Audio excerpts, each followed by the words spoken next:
Good morning, everyone, and today we're going to be talking about a super interesting topic, and that's essentially the Ukrainian campaign to bomb Russian oil refineries across large parts of Russia.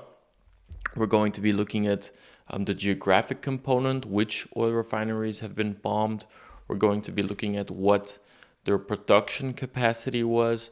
We're going to make predictions on the amount of production that potentially has been disrupted. So the amount of refined oil that has not been produced as a result of these bombings.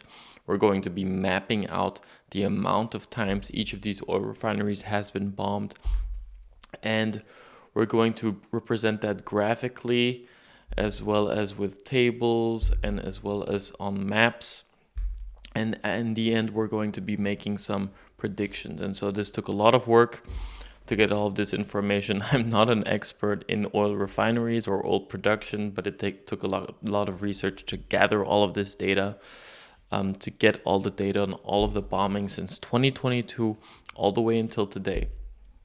And so let's jump right in. So this is the first main slide that we're going to be taking a look at.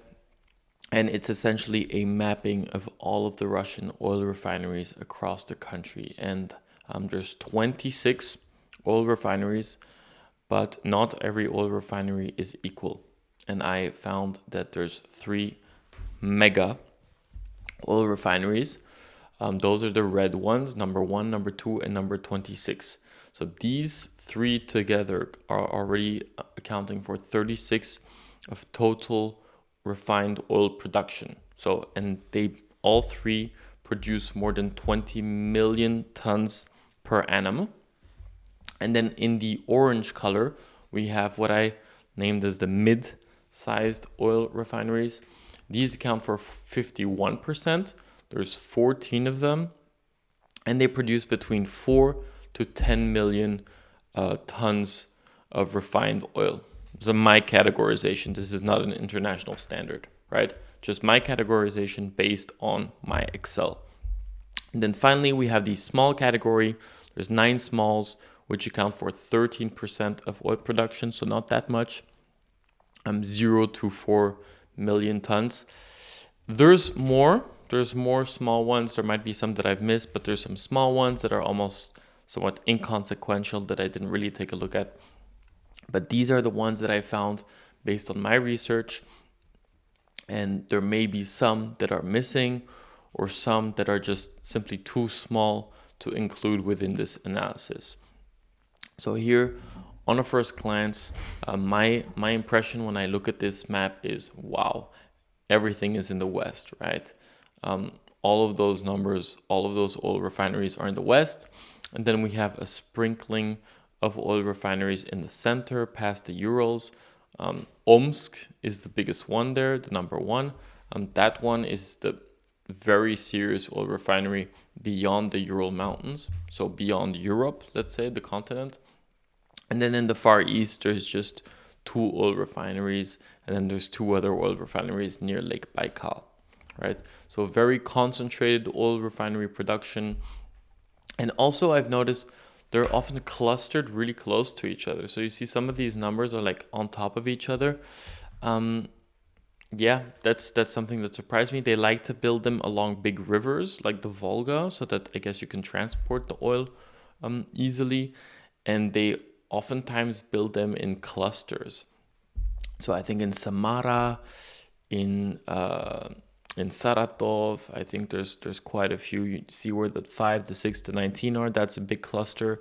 And then right at the Ukrainian border, there's a cluster of 5 different ones. So yeah, they're oftentimes clustered together and built in way near locations that they can be exported quickly.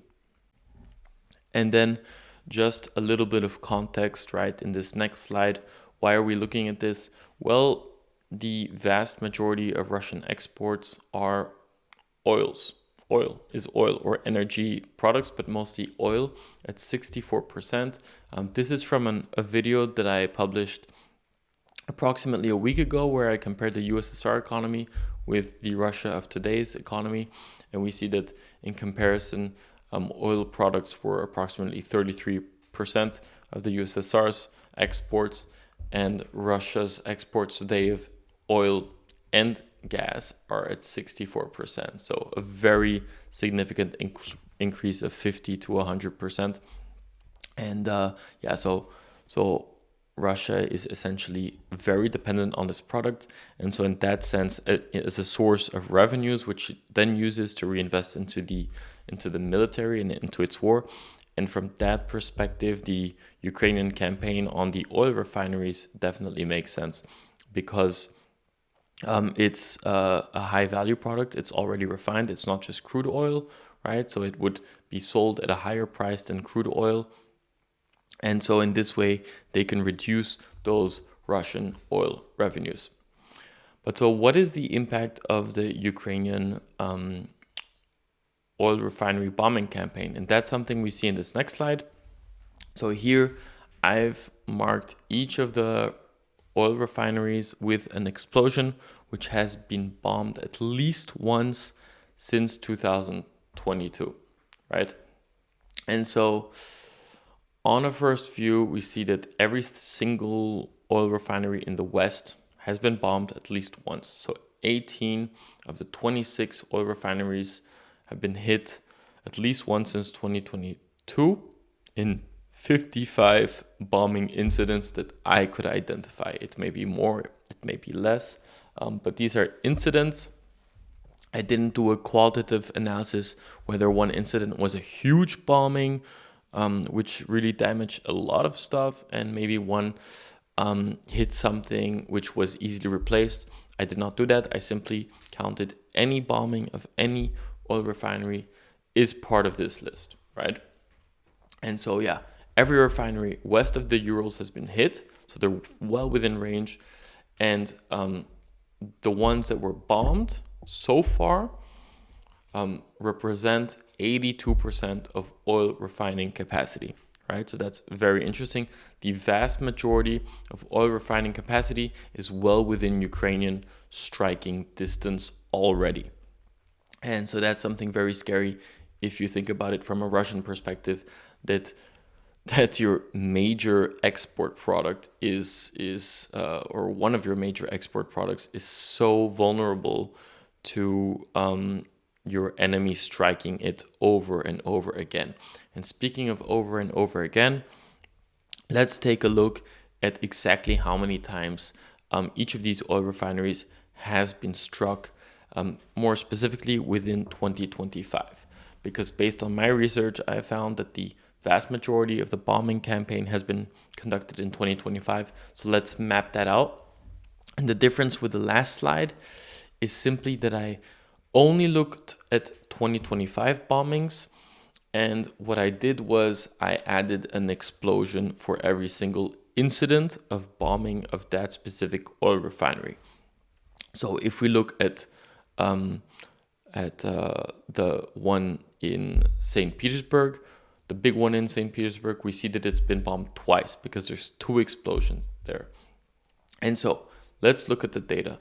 16 refineries have been hit in 2025 based on my research in the 2025 bombing run, right?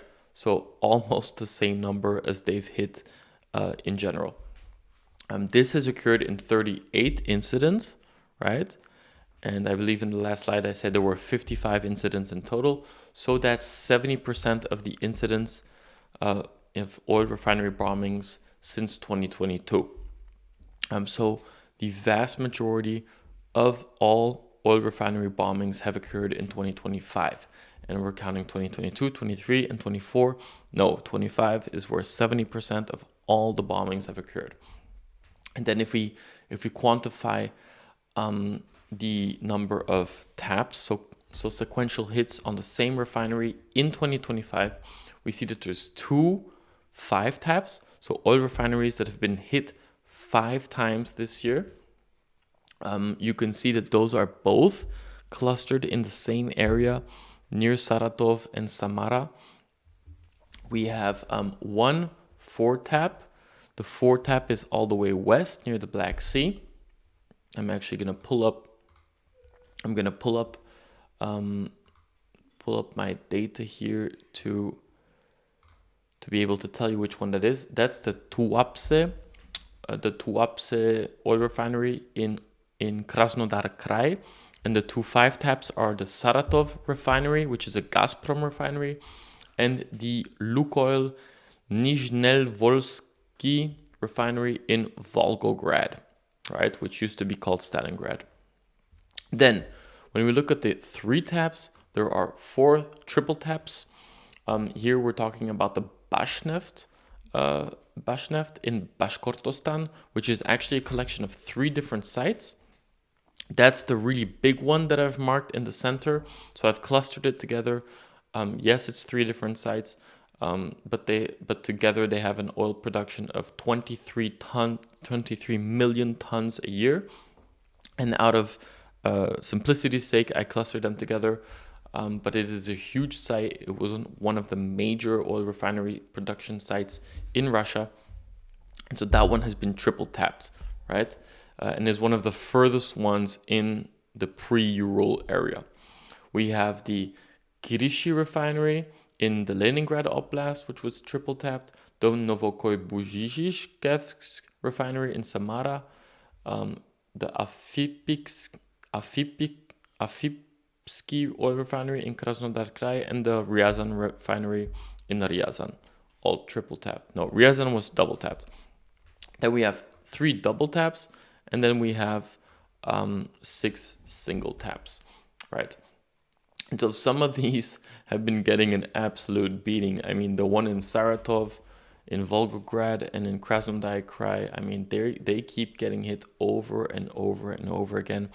And they're clearly the ones closest to Ukraine, right? The ones close to Ukraine are getting hit over and over again. Interestingly, some of the ones really close to Ukraine, they're just single tapping them. I wonder why that is. Maybe they're already aware that the production there is not so great, right? So Ukraine is aware that they haven't managed to get the production up and running full scale, and therefore they don't see the need to triple tap it or double tap it, but they just simply drop a single bomb to put them back on to restart the repairing process. Alternatively, it might be that the air defense is so strong at those that they avoid them and they focus on the other ones where they believe that the air defense is lower, right? So either the air defense is really strong, or they're focusing on the ones that they know that are being repaired really quickly, and like the one in Volgograd and Saratov, maybe they're hitting them so many times because they know that they're a big focus oil refineries for Russia that they're repairing very quickly. And the one that is hit a lot also in the west is the Krasnodar Krai one, so the one at the Black Sea. I believe it's probably quite easy to hit that one because you can send your drones over the Black Sea and then hit it. And it's quite hard to detect, I would suppose, a drone flying low over the waves right before it hits. Right, continuing. All of the hits in 2025 have actually been west of the Urals, right? So that one hit beyond the Urals in Omsk, which is a major refinery, occurred in 2024. So everything so far has been occurring west of the Urals. And the ones that have been hit represent 69% of oil refining capacity, right? Of which 43% of the capacity has been at least triple tapped. Right, so 43% has been at least triple tapped.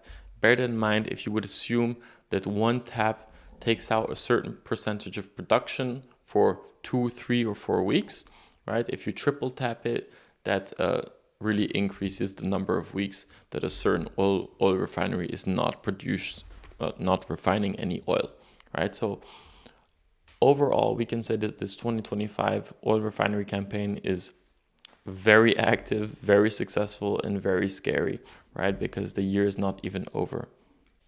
So if you've enjoyed this content so far, don't forget to like, comment, and subscribe. I have a ton of other videos on the Russia-Ukraine war and on geopolitics in general that you can take a look at.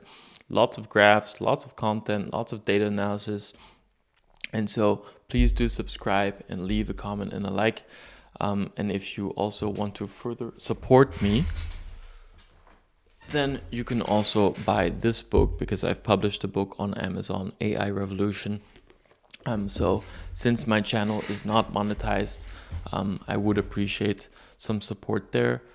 And for all of the hard work and analysis going into this channel, any of those actions really does help a lot. Thank you so much, and let's continue the video. In this next graph, I decided to make another visualization, right? Maybe this is easier for many people to understand graphically. So this is a geographic component. I classified each oil refinery by geography. You can see the little map in the bottom right corner, how I classified them. I classified a grouping of Western oil refineries, everything west of the Urals. Then I have a Ural classification. Then I made a separate classification for East, because number 15 and number 8 are really too far to be really considered Ural oil refineries. And then I have a Far East, because those last two ones are also extremely separated from the eastern ones. And so here on the graphs, you can see the oil refining production in tons. I've added also the percentage of the total oil refining capacity. So you see that West accounts for 70% of oil refinery production, Urals 19%, East 7%, and Far East 5%. And so really you have the West, the Urals, and the East and the Far East are essentially inconsequential from a refining perspective. And you can see that the Western oil refineries have been hit 54 times since the start of the war, and the Urals has only been hit once. More specifically, the Omsk oil refinery has been hit once, and that's a big one, right? 21 million tons per annum production of refined oil. And I'm surprised actually that it's only been hit once, right? Because it's so large and it accounts for such a significant percentage of total Russian oil refining capacity. And then, right, I've added little bombs also on each of the oil refineries to indicate how many times that one has been bombed since the start of the war. And so you can see that number 5, right? Number 5 for you it's not number 5, but the one with 5 million production has been hit 8 times. And that is, again, the Volgograd oil refinery has been hit 8 times since the start of the war, of which I believe it was 4 or 5 times in 2025, right? What's really also, and what I didn't just mention right now, is what's really noticeable is that the reach of the Ukrainian campaign has fully encompassed the entire Western grouping. So the vast majority, so 70% of oil refinery production is well within Ukrainian bombing reach, but that's where it sort of stops, right? Besides the one bombing of the Omsk refinery, it doesn't really reach beyond the Urals. So those refineries seem to be relatively safe, and the Ukrainian campaign is constrained basically to the western portion of Russian oil refineries. And I believe that that's something that I will also address later, but that the Ukrainians will also probably be addressing. If we look at the next slide, I just wanted to show you sort of what I'm working with. So this is my raw data based on my research. You can see the 26 oil refineries that I identified, the names of the oil refineries. Sometimes it was a bit difficult because the oil refineries were given different names, or some of them were given just like, oh, it's the oil refinery of Krasnodar. Yeah. Okay, but which one specifically? Because maybe there's like 4 or 5 in Krasnodar.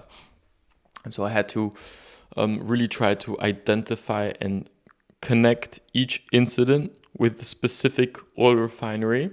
That took a lot of work. I actually had to cut many oil refineries because I realized that they were the same ones. Some of them also were not that relevant. But so continuing, the green marked ones are the ones that have been hit at least once since the start of the war. Then we have the location, so the area where it's based in Russia, the estimated output in tons per year.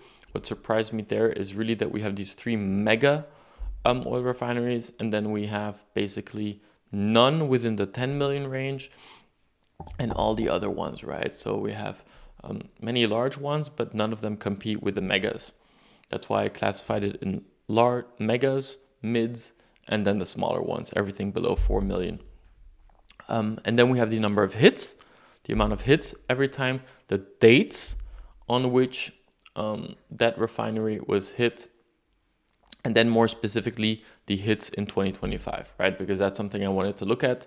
The vast majority of the hits occurred in 2025. So that's basically what I'm using to what I used to create the previous graphs. And going to the next slide, I just wanted to show you what I've been working with. So there's also a lot of hits that I didn't look at because the Ukrainians are actually, I would say maybe 50% of hits on oil infrastructure is not necessarily oil refineries. And that's something I didn't want to take a look at because I already had so much to look at. So on the left side, you can see that I'm classifying which of these sites are oil refineries and which are maybe simply oil terminals or oil depots or petrochemical plants that produce oil-related products but are not oil refineries. And I was trying to also, identify which of the ones are actually the same as the ones that I've already looked at, and I have the dates and the number of hits. Yeah, basically, I had to work my way through this manually and using Google Maps a lot, and really realizing which oil refinery is actually an oil refinery or is not, and right. And then on the right side, you again see more raw data, looking at specifically what the impact of that was. I didn't use the qualitative side of the research, right? I essentially just said, okay, let's just look at incidents. Let's just call it incidents, and that's it. Moving on to the next slide. Why are we looking at this, and why is Ukraine doing this? As I said in the beginning, Russia, 60 to 70% of their exports revenues come from exporting energy products and especially oil, right? And so here in one of my previous videos, I did an analysis of the impact of the war on Russia's exports and imports, right? And this is the 2024 graph that I used there. I removed the 2021 graph. And so what we can see is, yes, they still have a very healthy surplus during 2024 because they have a product which is so amazing, oil, that everyone needs to buy regardless of moral reasons, right? Countries just need oil. I mean, and in that analysis of that previous video, one of the conclusions was even the EU is importing tons and tons of Russian oil, regardless of the fact that they are Ukrainian allies, right? But that's not this video. So we know that 64% of the exports are oil. So basically, Russia is a gas station, as John McCain says in his quote. But not all oil exports are refined oil. And so based on my analysis, we can say that approximately 25% of that is actually refined oil, which we can equate to 125 billion US dollars per annum as exports of refined oil, right? And then in the bottom right, I have just copy pasted what I'm going to be using to estimate the annual percentage production reduction based on number of strikes. And we're not going to go into details here, but essentially I've added it here for your information. We're going to assume a 10% production decrease and a 2-week production production decrease. So we assume after a strike for 2 weeks, an oil refinery will have a 10% production decrease. Well, that's basically it. And now we're going to take a look at, in the next slide, what that impact is, how that impacts if we look at the 2025 campaign, right? So we're going to be estimating lost government revenues from the export of refined oil. So we've identified now how large the value of that refined oil export is. We've come up with a methodology to estimate the production loss after a strike. And so we know, using those formulas, and here you can see in the Excel in the far right, I'm estimating the percentage of disruption based on the number of strikes, right? So the higher the number of strikes, the larger the disruption will be. And then we're going to apply that disruption percentage on the total output, which gives us a total amount of tons which has been disrupted, aka has not been produced thanks to the 2025 strike that has been identified. And so we come to a total of 13 million tons in lost production in 2025, right? That's 7.2% of total refined oil production based on my analysis, right? All of these refineries produce approximately 181 million tons per year. So, and when we apply that 7.2% on what I identified as the total refined oil export value, so 125 billion, that is approximately $9 billion in lost export revenues of refined oil for 2025, right? This is all again assuming that no single bombing occurs as of now, right? Obviously there will be bombing, so that number will become higher. An alternative method of calculating how much was lost is simply by looking at the value of refined oil on the market. And so if we know that there's 13 million tons of lost production, what is that worth? Well, apparently each ton is worth approximately $750. So that equates to $9.8 billion, right? This all is simply the cost of lost production. I'm not even looking at what it costs to repair an oil refinery for those 2, 1, 3, or 4 weeks of lost production, right? In this case, I'm taking 2 weeks, but it must cost a lot of money to repair an oil refinery. It's a complex factory. It's very complex, and you need to import those parts from specialized industries, which are likely to be coming from countries that are putting you under sanctions. So that's not even taken. I'm not even looking at that at all. And then, so what does that mean? $9 billion or approximately $10 billion of lost refined oil production. Well, to put that into context, the United Kingdom has provided Ukraine with $13 billion of aid since 2022. So 22, 23, 24, 25, $13 billion of United Kingdom aid to Ukraine. In comparison, 9 to 10 billion US dollars only in 3 quarters of 2025 has been lost by Russia due to this bombing campaign. I would say that's a pretty good campaign, right? Because the UK is a strong contributor to Ukraine, and that's 4 years of support, which has been extracted out of Russia within approximately 3 quarters of a bombing campaign in 2025. And it's only the beginning, right? I mean, we can make some predictions that things will change quite drastically in the future. And so what is going to be changing in the future? And these are my predictions for the future. And I've categorized it with 4 different things that will change. 1, reach. Number 2, frequency. Number 3, damage. And number 4, and this is the harder one to wrap your head around, compounding benefits of scale of the campaign. So how will the Ukrainian bombing campaign evolve in the future? Reach. What's going to change? As you can see, I believe that the Ukrainian reach will expand beyond the Urals. So right now, in 2025, they've basically only been bombing the western grouping of oil refineries.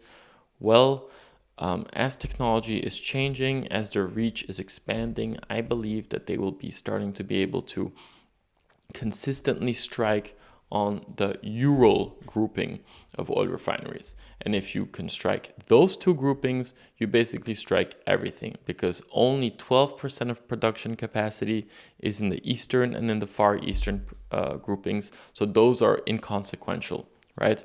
If you can manage to target the west, which is already happening, and the Ural regions, then you already basically got almost 90% of total oil refining production capacity for Russia, for its most major industry, right? Remember, 60 to 70% of Russian exports are, in terms of US dollar value, are energy slash oil products, right? And refined oil is one of the more high value oil export products here.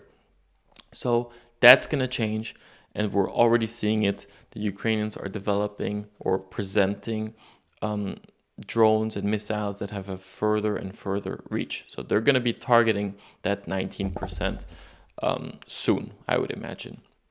Secondly, frequency. So they need to increase the frequency, and they will increase the frequency to increase the downtime. You saw that basic formula that I used to predict percentage of downtime production, right? You can disagree on the percentages or on the amount of weeks that an oil refinery is down, right?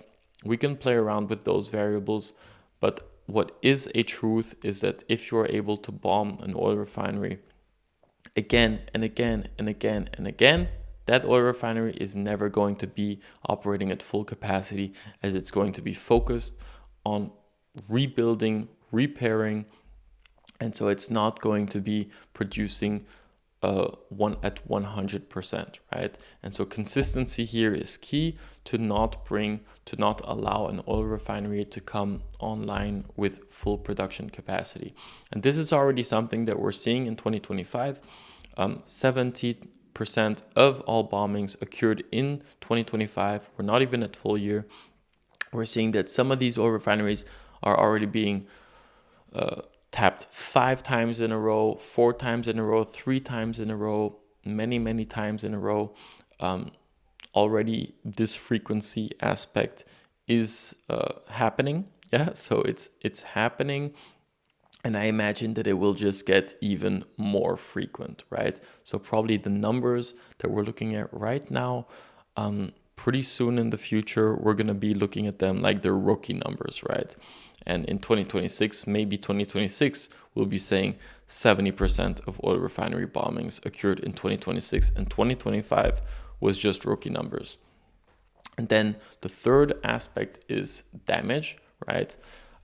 This ties into frequency, right? We can say that a small bombing on an oil refinery every couple of weeks is going to reduce oil production percentage-wise, but also a single bomb with a huge payload is going to have the same effect maybe as 10 small bombings, right?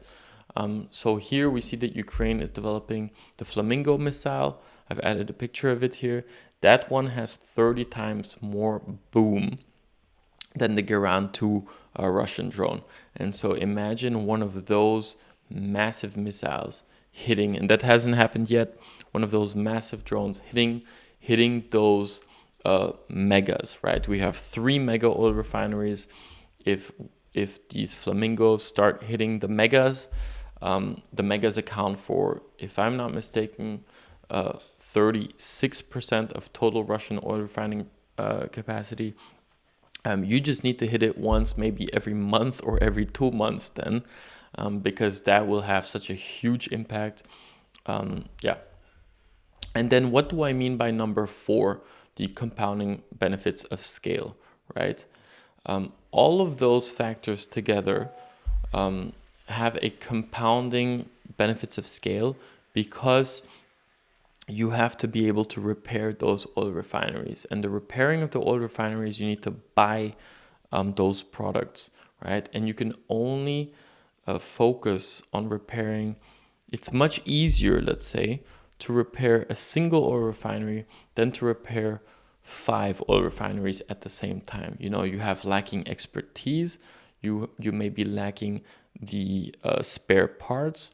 You might have to use the spare part for one oil refinery. Oh, wow, but they just bombed the other one, and you need exactly that spare part as well. Well, now you can't repair that other one anymore. You have to wait until you can import that part from the United States, which is probably sanctioning you for that type of material, right? Because the United States is a major exporter of that type of products.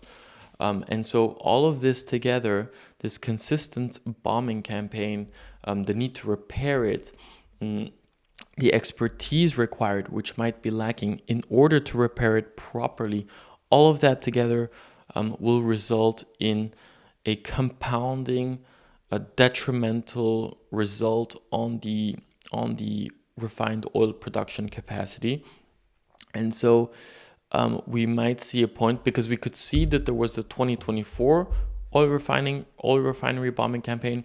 It didn't really have that much effect because the bombing wasn't large enough to really impact Russia. They were able to repair everything on time. Sure, there was an impact, but it was repaired and solved pretty quickly. In 2025, we're now seeing that the bombing campaign is actually so much larger that it is having actually impact that is felt by the population and by Russia. So the prices of refined oil are going up.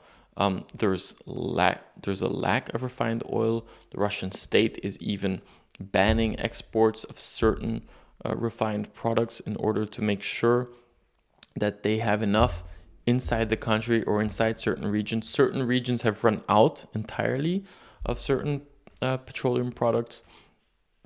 And so that shows that they're not able to bring those refineries back online on time. And that's what I'm talking about by these compounding effects, right? And that's for 2025.